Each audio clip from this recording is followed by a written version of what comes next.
JJK Chapter 258 was a movie. We're gonna get right into it. Don't forget to like, subscribe, hit the bell notification. But we start the chapter kind of crazy. So obviously the narrator kind of explains that after hitting 2 black flashes, Gojo constructed a special RCT circuit due to being in an awakened state. And I think this is kind of speaking about Sukuna. He's kind of comparing Gojo and Sukuna's black flash hits. Basically, it points out that Sukuna did something very similar, but he was going to generate his arms, but because of Yuji's 7 black flashes, he couldn't regain his RCT output, which is interesting because they say 7, even though Yuji hit him with 8, which, you know what I'm saying, that's neither here nor there. So we're still in the fight, Yuji versus Sukuna, and it's gonna get crazier, so stay with me. The narrator also mentions that Yuji hit him with black flash in between Sukuna and Megumi's soul realms, which we don't really know much about what the soul realms are, but I think it's kind of hammering home that Sukuna is going to lose connection with Megumi. That's going to happen eventually.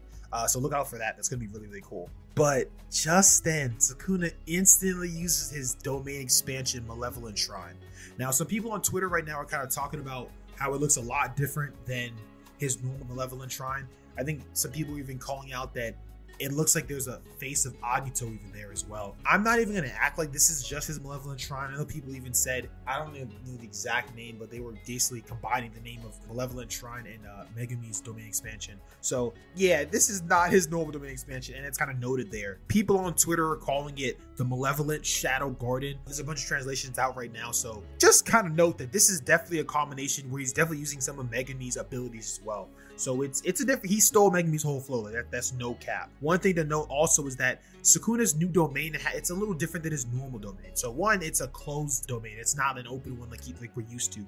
And it's filled with black sparks. And those black sparks are designed to destroy everything in the vicinity, regardless of his CE or his cursed energy output issues. Yeah, Sukuna's the GOAT, in case you didn't know. Like, he's in his bag again. That's the whole thing with these black sparks. It's a lot more dangerous. Like, everything surrounding Sukuna is getting slashed. And also, they point out that it's a bunch of uncertain elements and binding vows that are included in it. And he's basically, because of those, the factors, whether it's the binding vows and the elements, his Malevolent Shrine, it has the same effective range and output after experiencing Black Flash. So this is some top tier stuff. And right then we get a flashback. It's been pretty good to kind of see this because for the most part, we didn't get to really see that flashback between when Gojo was released and when Gojo fought Sukuna. But this is a very, very important flashback. And in that, we get to see Hakari where he talks about how it's important to learn RCT and countermeasures to fight against domains, because obviously we're fighting the GOAT, which is Sukuna, and we need that kind of stuff to handle those opponents.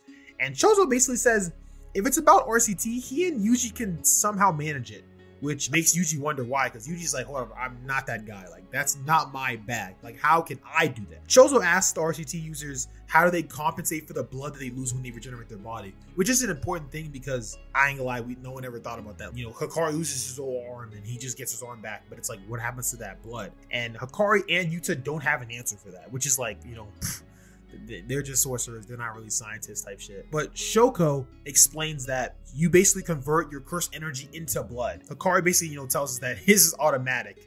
And Yuta says that he has to do this through instinct. So we kind of get some more understanding of RCT and how it works overall, which is really, really helpful. But Shoko says something that's really, really interesting. And he says that his body allows him, which we already kind of, I guess, knew, but his body allows him to convert his cursed energy into blood. And if Yuji consumes his remaining brothers, he can gain their cursed technique and gain the same properties as Choso, which is the ability to convert cursed energy into blood. So I ain't gonna lie, right now, Yuji looks like Uncle Sukuna. You know what I'm saying? He's eating people, getting powers. Like, that's his body. I'm kind of seeing where Yuji's abilities is kind of ending up. So it's been really interesting to see with that. A lot of people talking about Gojo maybe potentially coming back. I don't know how I feel about that just yet. I don't know. It's a lot of like information happening in this chapter right now. It's all good to see. Choso does speak about the downside of using RCT, which is it's obviously a large amount of cursed energy. So heal yourself, then obviously we find out now it takes your cursed energy and make that into blood. So you're losing a lot of cursed energy. But that's not a concern for him and Yuji because of their special bodies. So shout out Kenjaku for taking those, I'm not gonna say what type of shots they were. He took a lot of shots though. Shout out him because it's very clear that Yuji and Choso have very special bodies because of what Kenjaku did. So Yuji has the best RCT in the verse, basically, even over Hakari, because it's like the special body. His cursed energy is not really getting hampered as much by RCT, which is crazy. and we're gonna need this against Sukuna. So Choso basically asks Yuji to be paired with someone who can use RCT, so when they do the body swapping technique, it'll work properly. Which confuses Yuji, and it should confuse everyone, because if you guys remember, 20 or so, I don't even know how many chapters ago was it. It was sometime during when we were preparing for the Gojo fight. We saw Yuji and Kusakabe fighting, and it was kind of clear that Kusakabe was talking as Yuji, like vice versa. Yuji wasn't talking as himself, and people were kind of figuring out like, oh, whose body swapping ability was this? Was it Yuji? Was it Cut? Like, who was it?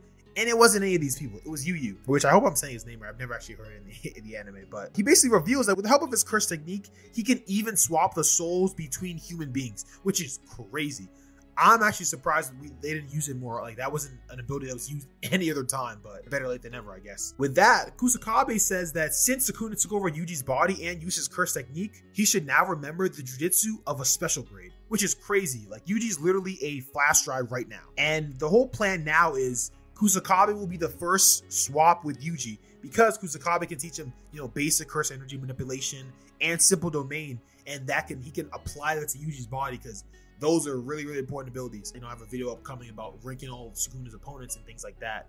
And to be honest, if you want to beat a domain user, you need to have some sort of anti-domain technique, and simple domain is one of the best. But Yu basically tells them it's very important because he can only use the ability twice in a month. So I'm assuming you swap Yuji and Kusakabe and swap back. That's all we can kind of do in that month. Flash forward back to where we at, the fight. And Yuji uses new shadow style simple domain against Sukuna's domain, which is fire. Yuji's top 4 in the verse. He's getting there, I can't lie. Yuji has risen up the ranks. Like, he is that guy. There's not much I can really say about him. But Yuji also notices that Sukuna's domain has a loophole, and it's incomplete, probably because of how much energy Sukuna has lost over all the battles, pretty much. He notices that there's a loophole, and Yuji thinks that, okay, I can endure this and, handle this, so it shouldn't be too bad. The narrator even confirms this with us, where Sukuna can't maintain this high-level domain for a long time. And more important than that, he cannot target or capture Maki, who has no cursed energy within his domain. So I spoke about this a little bit earlier in the chapter, earlier in the video. Sukuna's domain, this new one, is not the same as his old one. The old Malevolent Shrine could target Maki regardless, and it had no barrier. This one is a little different, although it does seem like way crazier. It seems like it just destroys things in a crazy radius. Like, it's a powerful ass ability. And also a big notice, Sukuna's Malevolent Shrine, the new one that he has, it'll collapse in 99 seconds. So the whole plan is that Yuji, Maki, Ito, and Choso, they're all planning to try to survive his Malevolent Shrine and then to jump him. This is Jump Kaisen. We know how this goes. I don't know how well that's going to do, but they trying their best. They're trying. Like, Choso's out here yelling, Yuji! They trying their hardest right now. And it's not going so well, because we come to find out that Yuji's simple domain ends up breaking because he can't withstand Sukuna's domain slashes. So Yuji gets slashed and kind of unfazed by it, but he loses his whole left leg. It ain't like nothing's happening, So that's a crazy scene. We know he has RCT, so he can probably heal it back, but I don't think he's gonna focus on that right now. It seems like he's more focused on trying to deal Sukuna as much damage as possible. But obviously, like I said, he's unfazed by it. And he knows that the slashes stop. He thinks, okay, well, if the slashes stop, Sukuna, I outlasted Sukuna. His slashes are gone. I can hit him. I can take him down. But that's not what happens. That's not what happened. Sukuna immediately brings out the flames. And that's the end of the chapter. Break next week, with the editor leaving a comment of "Flames of certain death closes in." And it's like Gege. When I find Gege, man, Gege it's over for you, bro. I ain't gonna lie, it's over for you when I find you, because it's just nasty work. We see Kage just run up on Sukuna. It's like, okay, it feels like they have a chance, and then he tees up, and they don't have a chance. Like, it's not close. Like, Sukuna, his kit is endless. I damn near forgot about the fire abilities, because we were expecting that when he fought Gojo or Kashimo or something, and he brings it out now. I will say his bag is getting emptied for sure, because we're seeing pretty much everything he can do, like a new domain expansion, which is like, no one thought he was going to do that. We're seeing the flames. Like, there's not much Sukuna has left. Yuji's missing a leg. I don't know what Maki, Ino, and Choso are looking like right now. I think it seems like it's set up for Maki to hit him and kind of sneak him on some Toji level type thing, but I don't know if that's going to work.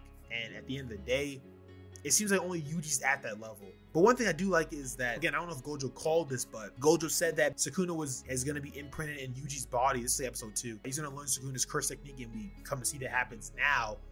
But it's also not just that. We're also seeing that Yuji's basically a thumb drive. Like, he's a hard drive.